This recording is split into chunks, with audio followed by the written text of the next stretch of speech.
भगवद गीता अध्याय 15 श्री भगवानुवाच उधर्वमूलमधः शाखं स्वत्थं प्रभुर्व्ययं छन्दांसि यस्य पर्णानि यस्तं वेद स वेदवेत्।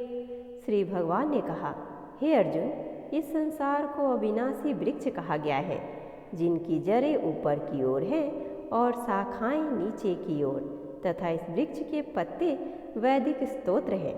जो इस अविनाशी वृक्ष को जानता है वही वेदों का जानकार है।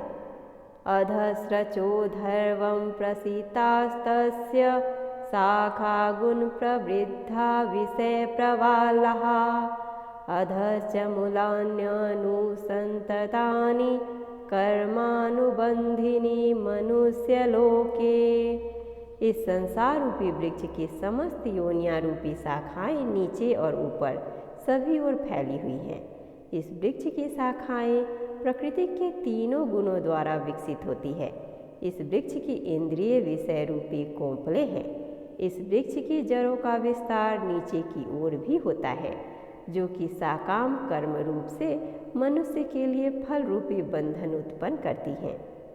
न रूपमस्येह तथोपलभ्यते नान्तो न चार्दि न च सम्प्रतिष्ठा अश्वत्थमेनं सुविरूढमूलमसंशस्त्रेण दृढ़ेन छित्त्वा।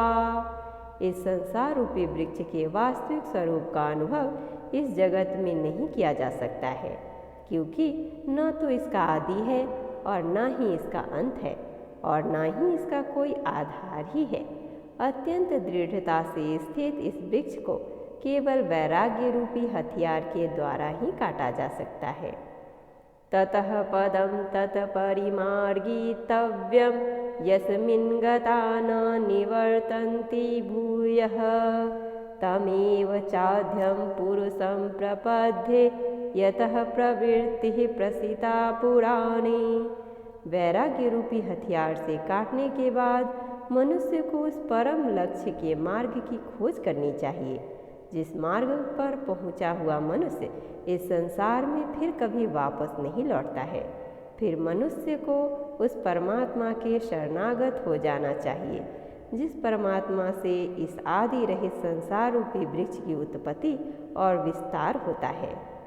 निर्माण मोहाजित संग दोषा अध्यात्म नित्या विनिवृत कामः द्वंद्वै विमुक्तः सुख दुःख संगै गच्छन्त्यमूढ़ा पदं व्ययं तत्। जो मनुष्य मान प्रतिष्ठा और मोह से मुक्त है तथा जिसने सांसारिक विषयों में लिप्त मनुष्यों की संगति को त्याग दिया है, जो निरंतर परमात्मा स्वरूप में स्थित रहता है, जिसकी सांसारिक कामनाएं पूर्ण रूप से समाप्त हो चुकी है और जिनका सुख दुख नाम का भेद समाप्त हो गया है, ऐसा मोह से मुक्त हुआ मनुष्य उस अविनाशी परम पद को प्राप्त करता है। न तद्भासयते सूर्यो न शशांको न पावकः यद्गत्वा न निवर्तन्ते यद्धाम परमं मम। उस परम धाम को न तो सूर्य प्रकाशित करता है, न चंद्रमा प्रकाशित करता है और न ही अग्नि प्रकाशित करती है, जहाँ पहुंचकर कोई भी मनुष्य इस संसार में वापस नहीं आता है, वही मेरा परम धाम है। श्री भगवानुवाच ममैवांसो जीवलोके जीवभूतः सनातनः मनः षष्ठानि निन्द्रियाणि प्रकृतिस्थानि कर्षति।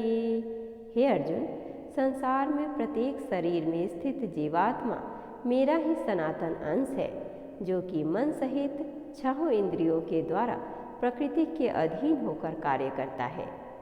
शरीरं यद् वाप्नोति यच्चाप्युत्क्रामतीश्वरः गृहीत्वैतानि संयाति वायुगंधानि वासयात्। शरीर का स्वामी जीवात्मा छहों इंद्रियों के कार्यों को संस्कार रूप में ग्रहण करके एक शरीर का त्याग करके दूसरे शरीर में उसी प्रकार चला जाता है जिस प्रकार वायु गंध को एक स्थान से ग्रहण करके दूसरे स्थान में ले जाती है। श्रोतं चक्षुः स्पर्शनं च रसनं घ्राणमेव च अधिष्ठाय मनस्रचायं विषयानुपसेवते।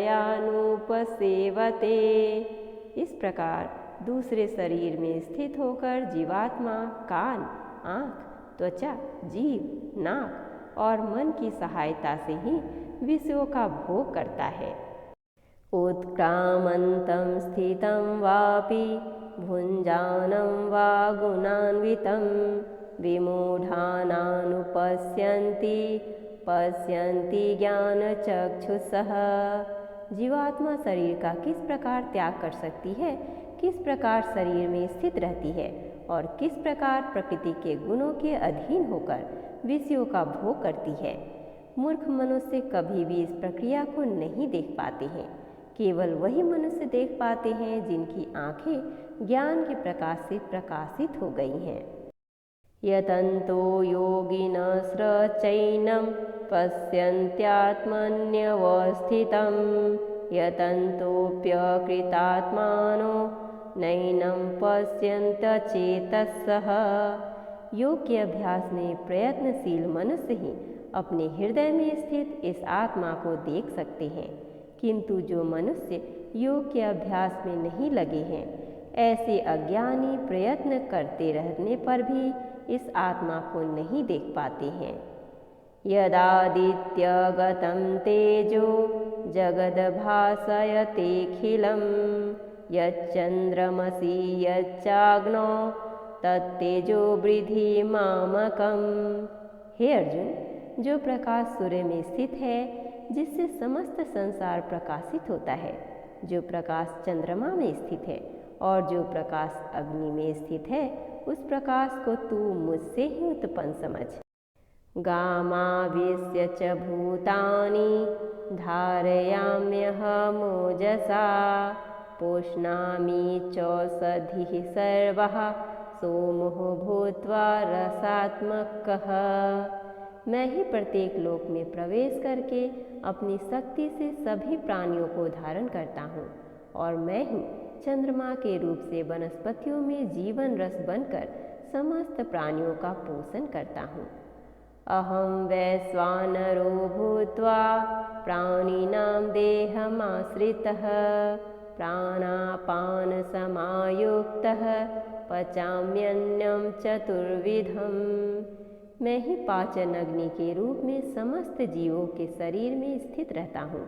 मैं ही प्राणवायु और अपान वायु को संतुलित रखते हुए 4 प्रकार के अन्नों को पचाता हूँ।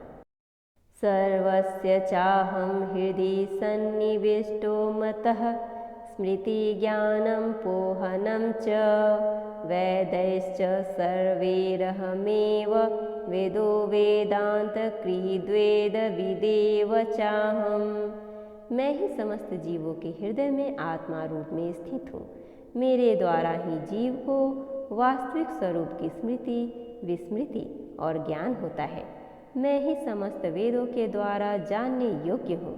मुझसे ही समस्त वेद उत्पन्न होते हैं और मैं ही समस्त वेदों को जानने वाला हूँ।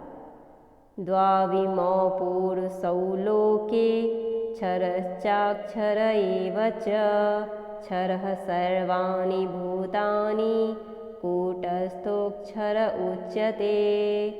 हे अर्जुन, संसार में 2 प्रकार के ही जीव होते हैं, एक नाश्वर और दूसरे अविनाशी।